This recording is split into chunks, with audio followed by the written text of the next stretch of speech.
प्रगति के द्योतक, ऐसे गुजरात के सपूत, समस्त भारतवासियों के हृदय सम्राट और विश्व के सबसे लोकप्रिय नेता माननीय प्रधानमंत्री जी, बहुत बहुत स्वागत। सौराष्ट्र देशे विशदेति रम्ये ज्योतिर्मयं चंद्रकलावतंसं भक्ति प्रदानाय कृपावतेणं तम सोमनाथं शरणं प्रपद्ये।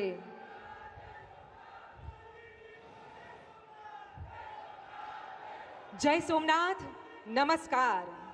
सोमनाथ मंदिर की स्थापना के अमृत महोत्सव में आप सभी का बहुत बहुत स्वागत।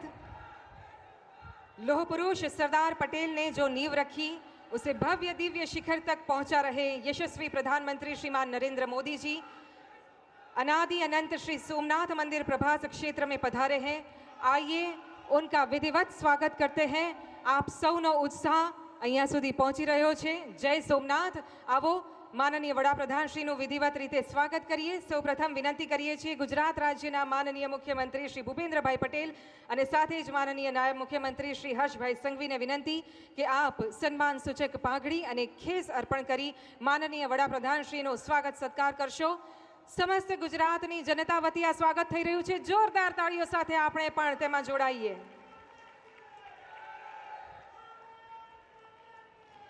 અને હવે મંચ પર બિરાજમાન ગુજરાતના માનનીય મંત્રી શ્રી જીતુભાઈ વાઘાણી અને માનનીય મંત્રી શ્રી અર્જુનભાઈ મોઢવાડિયાને વિનંતી કે આપ માનનીય વડાપ્રધાનશ્રીનું બહુમાન કરશો। સોમનાથ મંદિરની આ સુંદર ફોટો ફ્રેમ અને ડમરૂ અર્પણ કરીને માનનીય વડાપ્રધાનશ્રીનું બહુમાન।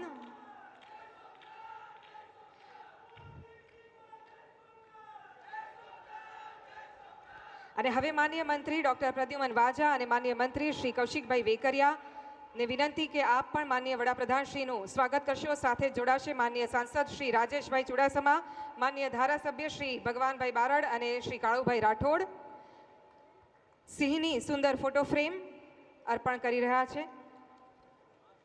અને હવે મંચ પર આમંત્રિત કરીએ છીએ પ્રદેશના આગેવાનો સર્વે શ્રી અનિરુદ્ધભાઈ દવે પવિત્ર કળશ અને વિશાળ કમળમાળા અર્પણ કરશે। શ્રી संजयभाई परमार, श्रीमती भावनाबेन हिरपरा, श्री विशालभाई वोरा, श्री भरतभाई वाड़ा, श्री अनिलभाई जेठवा, श्री मानसिंहभाई परमार, श्री धवलभाई दवे और श्री पुनीतभाई शर्मा द्वारा स्वागत।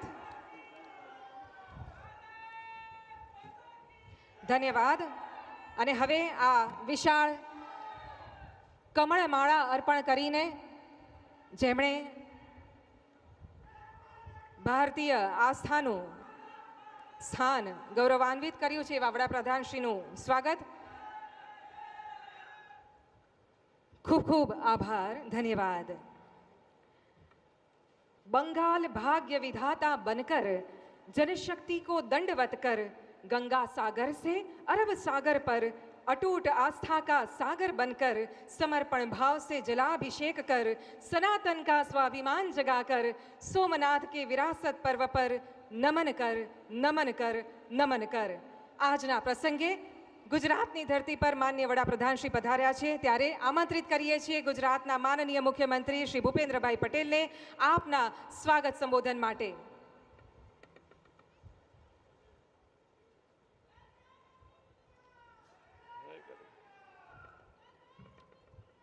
સોમનાથ અમૃત મહોત્સવ કાર્યક્રમમાં આપણી સૌની સાથે મંચ ઉપર ઉપસ્થિત વિશ્વના સૌથી વધુ લોકપ્રિય નેતા અને યશસ્વી વડાપ્રધાન આદરણીય નરેન્દ્રભાઈ મોદી સાહેબ, મારા સાથી નાયબ મુખ્યમંત્રી શ્રી હર્ષભાઈ સંઘવી, મારા સાથી સૌ મંત્રીશ્રીઓ, સાંસદશ્રી, સોમનાથ ટ્રસ્ટના ટ્રસ્ટીશ્રીઓ શ્રી જેડી પરમાર, श्री पीके लहरी, श्री हर्षवर्धन नोहटिया, श्री विशदभाई मफतलाल, आमंत्रित सर्वे महानुभाव, प्रेस मीडिया मित्रों, सौने मारा नमस्कार। विश्वना सौथी अधिक लोकप्रिय नेता अने आपणा लोक लाडीला वडाप्रधान श्री नरेंद्रभाई मोदीनु हूँ हृदयथी खूब खूब स्वागत करूँ छूँ। समग्र देश અને દુનિયાની નજર જે રાજ્યની ચૂંટણી પર હતી તે પશ્ચિમ બંગાળ સહિત આસામ અને પોંડિચેરીમાં પણ વિકાસની રાજનીતિને મળેલા પ્રચંડ જન સમર્થનના શિલ્પી યશસ્વી વડાપ્રધાન શ્રી નરેન્દ્રભાઈ મોદી સાહેબને સમગ્ર ગુજરાતની જનતા જનાર્દન વતી ખૂબ ખૂબ અભિનંદન પાઠવું છું. ભગવાન સોમનાથનું મંદિર સદીઓથી દેશની આસ્થા, સંસ્કૃતિ, અડગ સંકલ્પ અને પુનર્જાગરણનું જીવંત પ્રતીક છે.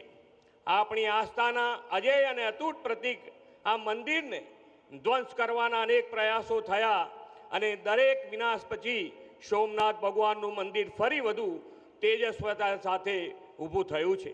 આજે આ દિવ્ય મંદિર વિધ્વંસમાંથી પુનઃનિર્માણના સરદાર સાહેબના અડગ નિર્ધાર, દ્રઢ સંકલ્પ અને રાષ્ટ્રના આત્મસન્માનનું પ્રતીક છે.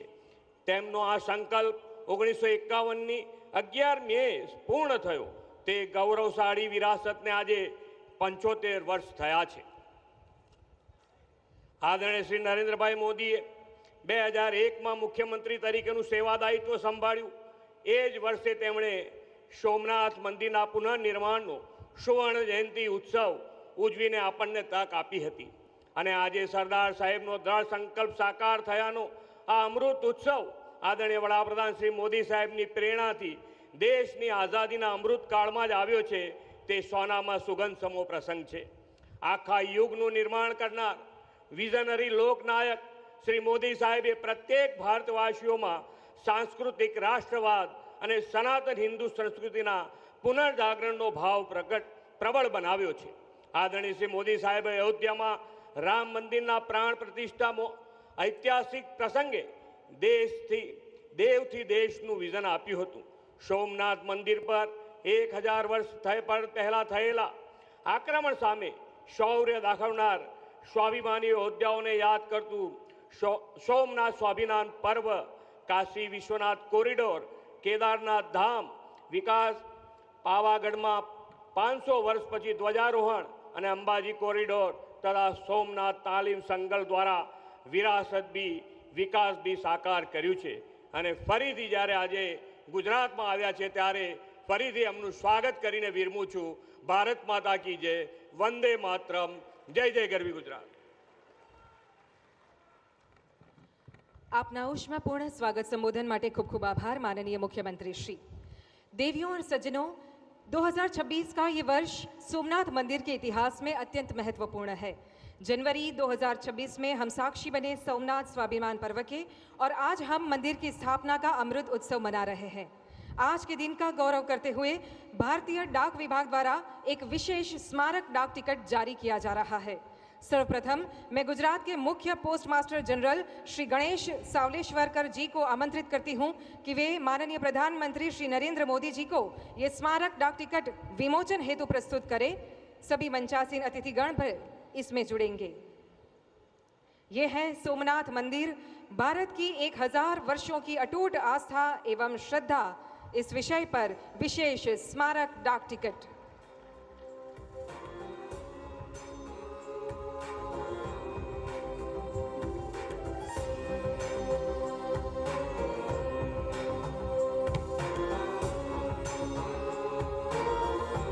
ये डाक टिकट हमारे गौरवशाली इतिहास का संदेश आने वाली पीढ़ियों तक पहुंचाने का माध्यम बनेगा. धन्यवाद.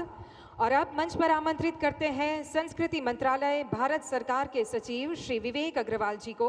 आप मंच पर पधारें और ₹75 का स्मारक सिक्का माननीय प्रधानमंत्री जी को जारी करने हेतु प्रस्तुत करें. सोमनाथ मंदिर के पुनर्निर्माण को आज 75 वर्ष पूरे हो रहे हैं और इसीलिए भारत सरकार के टकसाल विभाग द्वारा निर्मित ये ₹75 का स्मारक सिक्का जो 40 ग्राम शुद्ध चांदी से बना है और ये सिक्का मंदिर की भव्य दिव्य सांस्कृतिक विरासत की याद युगों युगों तक दिलाता रहेगा.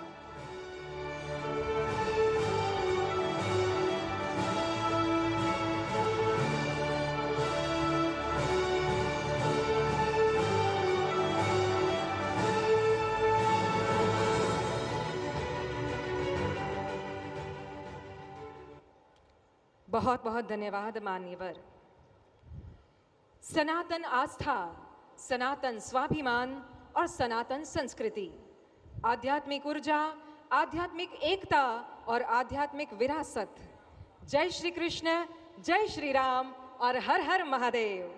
हम सब भारतवासी परम भाग्यवंत हैं जो इन 12 वर्षों में हमारे सांस्कृतिक गौरव की पुनर्स्थापना के साक्षी बन रहे हैं, जो अध्यात्म तथा आधुनिक विज्ञान का अद्भुत समन्वय कर सनातन की रक्षा और देश की सुरक्षा के प्रति मन वचन कर्म से समर्पित हैं। ऐसे समस्त भारतवर्ष के कल्याण पुरुष, नूतन भारत के शिल्पकार आदरणीय प्रधानमंत्री श्री नरेंद्र मोदी जी को आइए जोरदार तालियों के साथ आमंत्रित करते हैं आज के इस शुभ अवसर पर अपने बहुमूल्य मार्गदर्शन के लिए।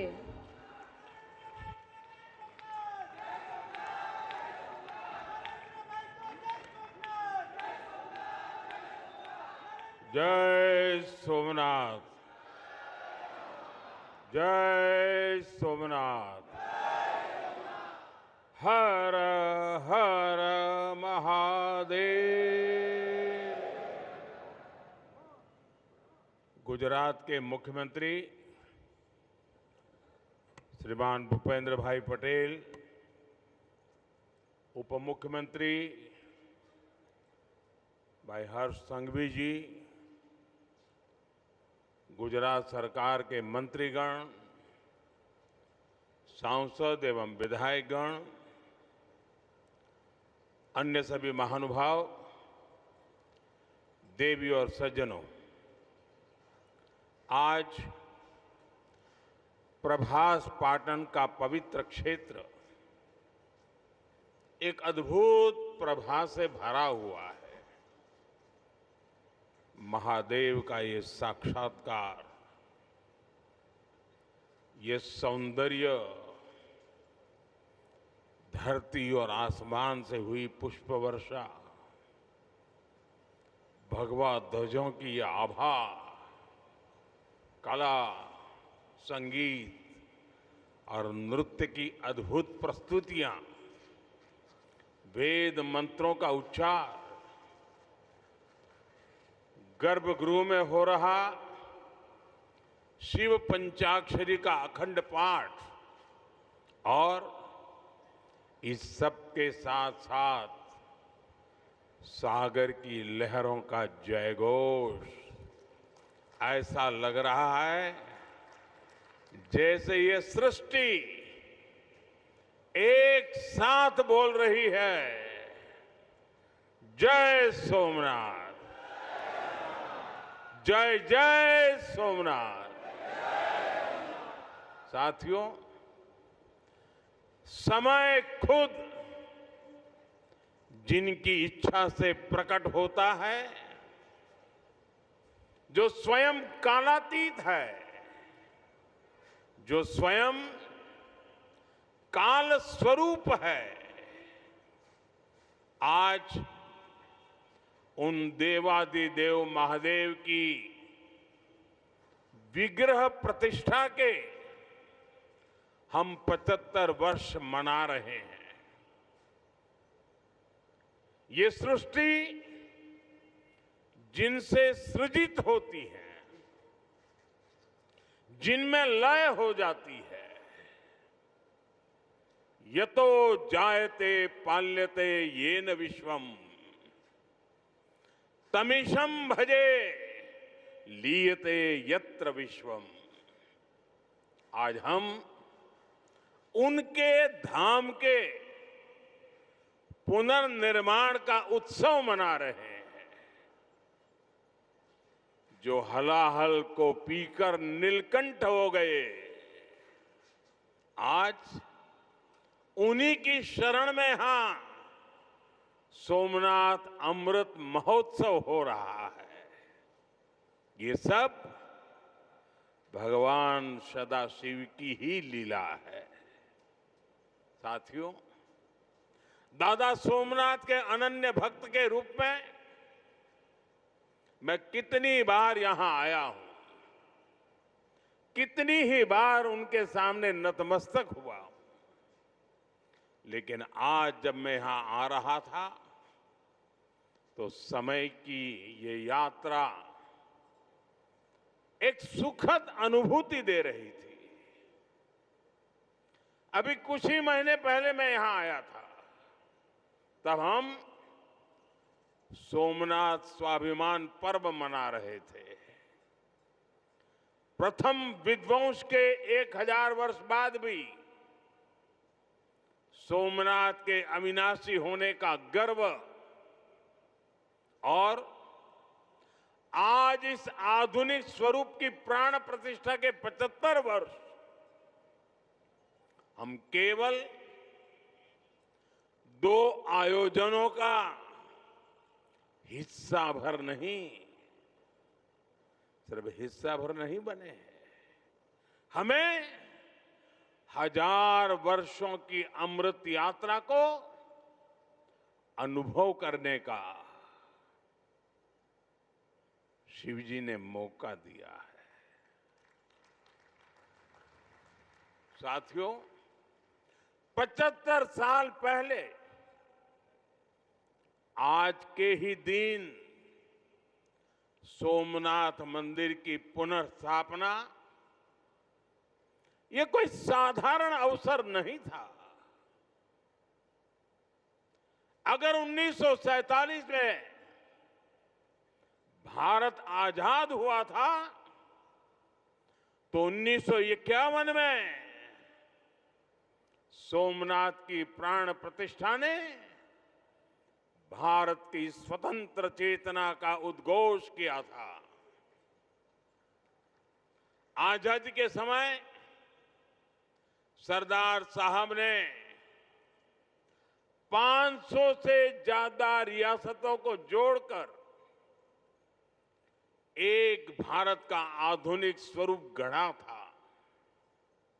तो साथ ही सोमनाथ के पुनर्निर्माण से उन्होंने दुनिया को बताया था, भारत केवल आजाद नहीं हुआ है, भारत अपने प्राचीन गौरव को पुनः हासिल करने के मार्ग पर भी अब आगे बढ़ चुका है। साथियों, इसलिए आज इस अवसर पर मैं केवल 75 वर्षों की झांकी नहीं देख रहा हूं, मैं यहां देख रहा हूं विनाश में सृजन के संकल्प को, जिसे सोमनाथ ने चरितार्थ किया है। मैं यहां देख रहा हूं असत्य पर सत्य की विजय को, जिसे प्रभास पाटन ने बार बार जिया है। मैं यहां देख रहा हूं हजारों वर्षों की आध्यात्मिक चेतना को, जिसने मानव मात्र के कल्याण की सीख समूचे विश्व को दी है। मैं यहां देख रहा हूं भारत के उस अविनाशी स्वरूप को, जिसे सदियों के कुत्सित प्रयास भी न मिटा सके, न हरा सके। और मैं यहां देख रहा हूं सोमनाथ का अमृत महोत्सव, ये केवल अतीत का उत्सव नहीं है, ये अगले 1000 वर्षों के लिए भारत की प्रेरणा का महोत्सव भी है। मैं सभी देशवासियों को दादा सोमनाथ के कोटि कोटि भक्तों को इस महोत्सव की बहुत बहुत बधाई देता हूं। साथियों, आज का दिन एक और वजह से भी विशेष है। 11 मई 1998 यानी आज के ही दिन देश ने पोखरण में परमाणु परीक्षण किया था।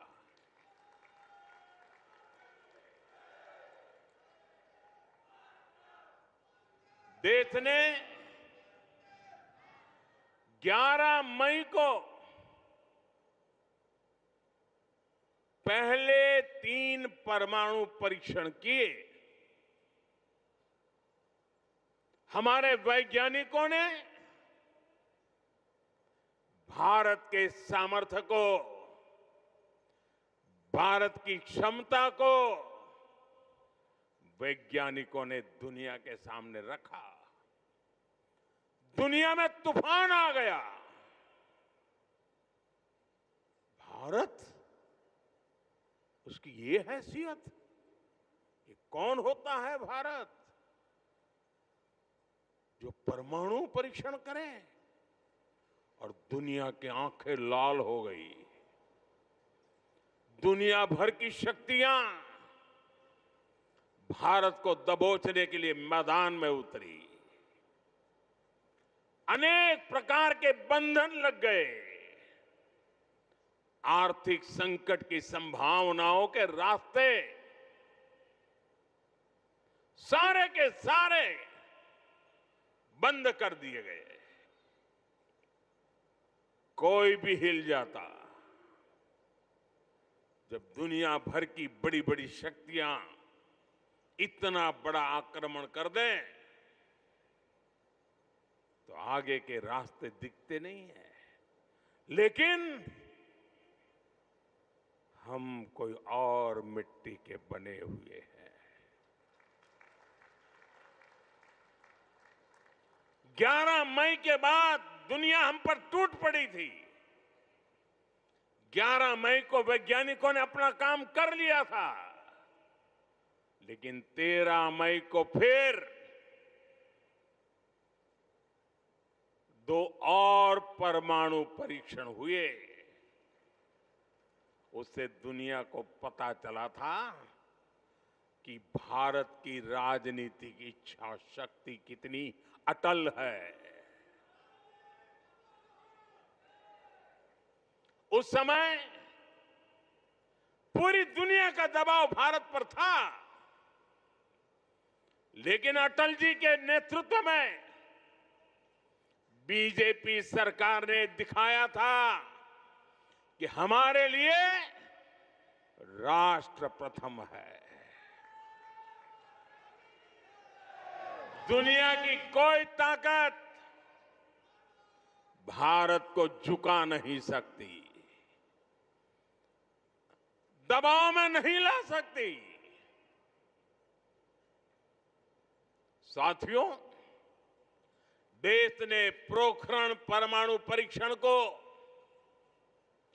ऑपरेशन शक्ति नाम दिया था, क्योंकि शिव के साथ शक्ति की आराधना ये हमारी परंपरा रही है। अर्धनारीश्वर शिव स्वयं भी शक्ति के साथ ही पूर्ण होते हैं। आपको याद होगा, जब देश का मिशन चंद्रयान सफल हुआ था, तब चंद्रमा पर जहां भारत का रोवर लैंड हुआ, उस जगह का नाम भी हमने शिव शक्ति पॉइंट रखा है, क्योंकि हमारी आस्था में चंद्रमा शिव से जुड़ा है और शिव शक्ति से जुड़े हैं।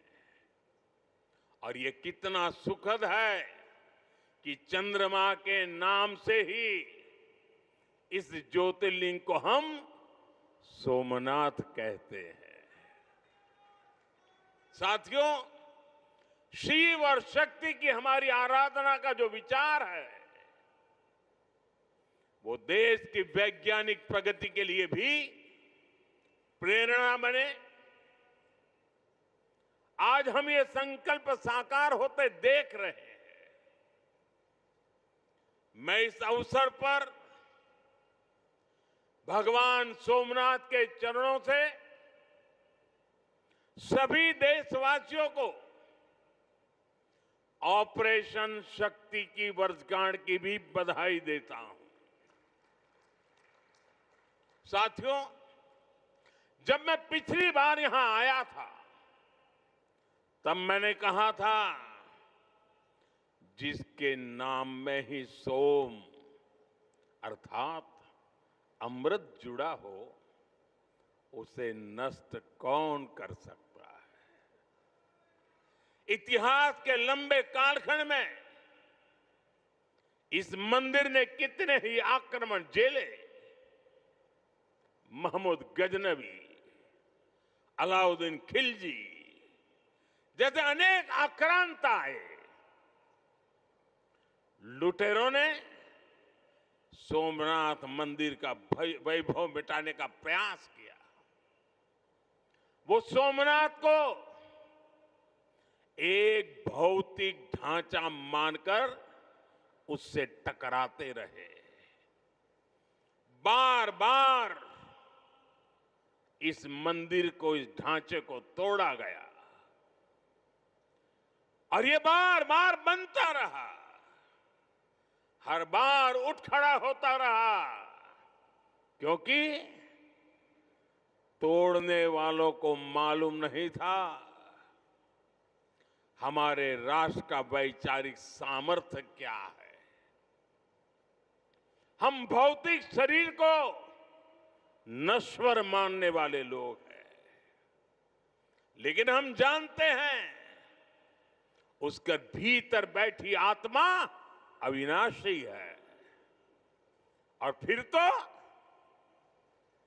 शिव तो सर्वात्मा है। इसलिए अलग अलग काल में अलग अलग जीवों की संकल्प शक्ति में शिव प्रकट होते रहे। राजा भोज, कभी राजा भीमदेव प्रथम, कभी राजा कुमारपाल,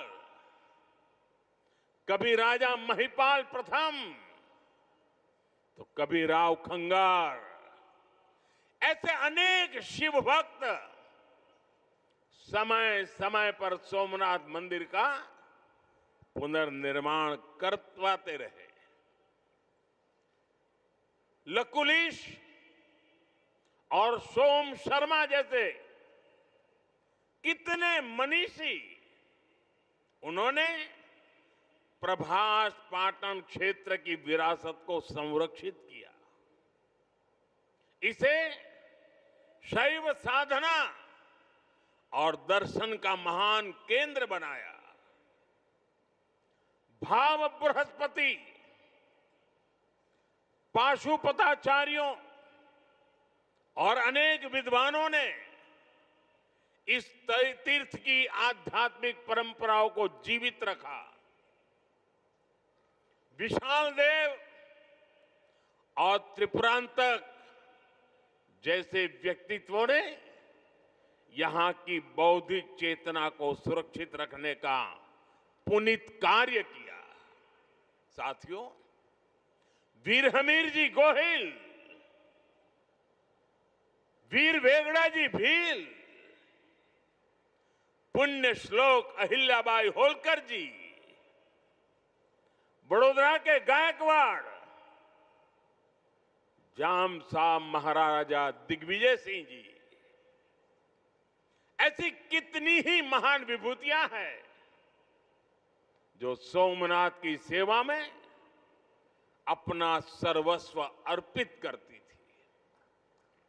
मैं आज इस अवसर पर सरदार वल्लभ भाई पटेल, डॉक्टर राजेंद्र प्रसाद, श्रीमान के.एम. मुंशी जी, ऐसी सभी ज्ञात अज्ञात दिव्यात्माओं को भी श्रद्धापूर्वक, आदरपूर्वक नमन करता हूं। उनका स्मरण हमें ये प्रेरणा देता है कि हमें न केवल अपनी सांस्कृतिक विरासत को आगे बढ़ाना है, बल्कि इस जिम्मेदारी को आने वाली पीढ़ियों के हाथों में सौंप कर भी जाना है। साथियों, हमारे सांस्कृतिक स्थल हजारों वर्षों से भारत की पहचान रहे हैं। इतनी समृद्ध विरासत हमें मिली है, लेकिन आप विडंबना देखिए, हमने दशकों तक उसके महत्व को नहीं समझा। दुनिया में से कितने ही उदाहरण हैं जहां विदेशी हमलावरों ने राष्ट्रीय पहचान से जुड़े स्थलों को नष्ट किया, लेकिन जब उस देश के लोगों को मौका मिला, सबने साथ आकर अपनी पहचान को फिर से सहेजा, फिर से संवारा, पुनः प्रतिष्ठा की। लेकिन हमारे यहां राष्ट्रीय स्वाभिमान से जुड़े विषयों पर भी राजनीति होती रही। सोमनाथ खुद इसका सबसे बड़ा उदाहरण है। आजादी के बाद पहले दायित्वों में से एक था कि सोमनाथ मंदिर का पुनरुद्धार करते। इसलिए सरदार वल्लभ भाई पटेल और डॉक्टर राजेंद्र प्रसाद जी, उन्होंने इसके लिए इतने प्रयास किए। लेकिन हम सब जानते हैं, उन्हें इसके लिए नेहरू जी द्वारा कितना विरोध झेलना पड़ा था। मैं आज इसके विस्तार में नहीं जाऊंगा, लेकिन ये सरदार साहब की इच्छा शक्ति थी कि इतने विरोध के बावजूद सरदार साहब डिगे नहीं। सोमनाथ मंदिर का पुनर्निर्माण भी हुआ और देश ने सदियों के कलंक को भी धो दिया। साथियों, दुर्भाग्य से देश में ऐसी शक्तियां आज भी प्रभावी हैं जिन्हें राष्ट्रीय स्वाभिमान से ज्यादा तुष्टीकरण जरूरी लगता है। राम मंदिर निर्माण जैसे अवसरों पर भी हमने देखा है किस तरह राम मंदिर निर्माण का भी विरोध किया गया। हमें ऐसी मानसिकता से सावधान रहना है। इस तरह की संकुचित राजनीति को हमें पीछे छोड़ना होगा। हमें विकास और विरासत को साथ लेकर के आगे बढ़ना होगा। साथियों, बीते वर्षों में मुझे सोमनाथ ट्रस्ट के अध्यक्ष के रूप में सोमनाथ दादा की सेवा का जो अवसर मिला, इस मंदिर और क्षेत्र के विकास के लिए जो ऐतिहासिक काम हुए, उस परिवर्तन को आज हम सब प्रत्यक्ष देख रहे हैं। लेकिन साथ ही इस सेवा का मुझे व्यक्तिगत लाभ भी हुआ है। आज मुझे देश के सभी पवित्र तीर्थों के विकास का जो मौका मिल रहा है, ये भगवान सोमनाथ का ही कृपा प्रसाद है। साथियों, आज काशी में सदियों बाद बाबा विश्वनाथ धाम का इतना भव्य विस्तार हुआ है। आज उज्जैन में महाकाल महालोक के विशाल दर्शन भी हो रहे हैं। केदारनाथ धाम का पुनर्निर्माण भी हुआ है। जैसा मैंने पहले कहा, अयोध्या में 500 साल की प्रतीक्षा भी पूरी हुई है। आज वहां भव्य मंदिर में रामलला विराजमान है। साथियों, ऐसे कितने ही पवित्र तीर्थ, पवित्र मठ, मंदिर और क्षेत्र, उनकी जो महिमा हमने पुराणों में सुनी है, आज वहां हमें उस समृद्ध परंपरा के दर्शन होने लगे हैं। और ये इतना कुछ 10-12 साल के भीतर भीतर हुआ है। साथियों, हमारे सांस्कृतिक केंद्रों की उपेक्षा देश के विकास में बड़ी बाधा रही है, क्योंकि हमारे तीर्थ भारत की आध्यात्मिक सामाजिक व्यवस्था के केंद्र तो है ही, वो देश की आर्थिक प्रगति के भी स्रोत रहे हैं।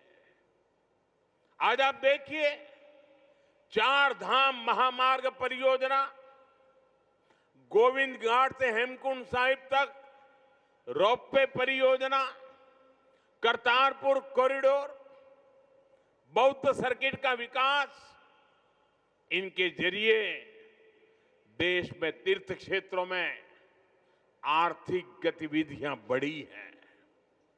सोमनाथ परिसर भी इसका एक सशक्त उदाहरण है। आज सोमनाथ मंदिर ट्रस्ट से सैकड़ों परिवार जुड़े हैं। हजारों लोगों का जीवन इस क्षेत्र से जुड़ा हुआ है। देश दुनिया के कोने कोने से जो लोग यहां आते हैं, वो गुजरात के बाकी हिस्सों में भी जाते हैं। इससे प्रदेश और देश में प्रगति के नए द्वार खुलते हैं। साथियों, हमारी आस्था हमें जीवन जीने का तरीका भी सिखाती है, क्योंकि हम मानते हैं सर्वम खलिद्वम ब्रह्म, अर्थात सृष्टि का हर एक घटक, इस संपूर्ण प्रकृति भी ईश्वर का ही स्वरूप है। इसलिए हमारी आस्था नदियों में भी है, वृक्षों में भी है। हम जंगलों को भी श्रद्धा की दृष्टि से देखते हैं। हम पर्वतों में भी पवित्रता का भाव रखते हैं। और आज जब दुनिया प्राकृतिक जीवन शैली की ओर लौट रही है, हमें हमारी शक्ति को भी पहचानना होगा। हम हमारे तीर्थों और मंदिरों के विकास के साथ साथ उनकी गरिमा के लिए जागरूक होना होगा। हमें ऐसा जीवन अपनाएं जिससे प्राकृतिक और पर्यावरण की रक्षा हो। साथ ही हम हमारे पुण्य स्थलों को पूरी दुनिया के लिए एक उदाहरण के रूप में विकसित करें। हमें इन संकल्पों को अपनी आस्था से जोड़कर जीना होगा। साथियों, जब नई पीढ़ियां अपने इतिहास, अपनी आस्था और अपने सांस्कृतिक मूल्यों से जुड़ती है, तब राष्ट्र का आत्मबल और मजबूत होता है। आज भारत जिस आत्मविश्वास के साथ आगे बढ़ रहा है, उसमें हमारी सांस्कृतिक निरंतरता की भी बहुत बड़ी भूमिका है। आधुनिक और विरासत, आधुनिकता हो या विरासत हो, भारत में इसे कोई अलग नहीं कर सकता। भारत में एक दूसरे के विरोधी नहीं है। ये साथ साथ आगे बढ़ने वाली शक्तियां हैं, एक दूसरे में प्राण पूरने वाली शक्तियां हैं। सोमनाथ हमें याद दिलाता है कि कोई भी राष्ट्र तभी लंबे समय तक मजबूत रह सकता है जब वो अपनी जड़ों से जुड़ा रहे, जब वो अपनी विरासत को आने वाली पीढ़ियों तक उसी श्रद्धा और विश्वास के साथ उनके हाथों में सुपुर्द करे। 75 वर्ष पहले जब ये पुनर्निर्मित सोमनाथ मंदिर में 75 वर्ष पहले प्राण प्रतिष्ठा हुई थी, तब भारत ने एक नई चेतना यात्रा शुरू की थी। आज 75 वर्ष बाद वही यात्रा और अधिक व्यापक रूप में हमारे सामने है। हमें इसे नई ऊंचाई पर लेकर जाना है। हमारे संकल्पों को पूरा करने में दादा सोमनाथ का आशीर्वाद हमेशा हमारे साथ रहे, यही प्रार्थना है। एक बार फिर सभी देशवासियों को, विरासत में विश्वास करने वाले हर नागरिक को, आप सभी को इस अवसर की बहुत बहुत बधाई देता हूं। मेरे साथ बोलिए, जय सोमनाथ, जय सोमनाथ, हर हर महादेव।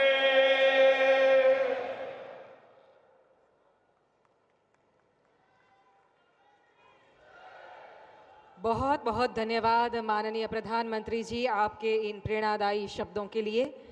आपके ऊर्जावान प्राणवान नेतृत्व में भारतवर्ष का ज्ञान, विज्ञान, सभ्यता, संस्कार, संस्कृति विश्व के सामने पुनः स्थापित हो रहा है। देश के शौर्यवान, धैर्यवान, सनातनी सपूत ऐसे माननीय प्रधानमंत्री जी, आपका बहुत बहुत धन्यवाद। साथ ही आभार प्रकट कर तो सोमनाथ की धरती से प्रधानमंत्री नरेंद्र मोदी का ये संबोधन, और अपने संबोधन में प्रधानमंत्री ने सोमनाथ का जो इतिहास रहा है उसका भी जिक्र किया, साथ ही सोमनाथ मंदिर को लेकर कितनी राजनीति हुई है उसका भी जिक्र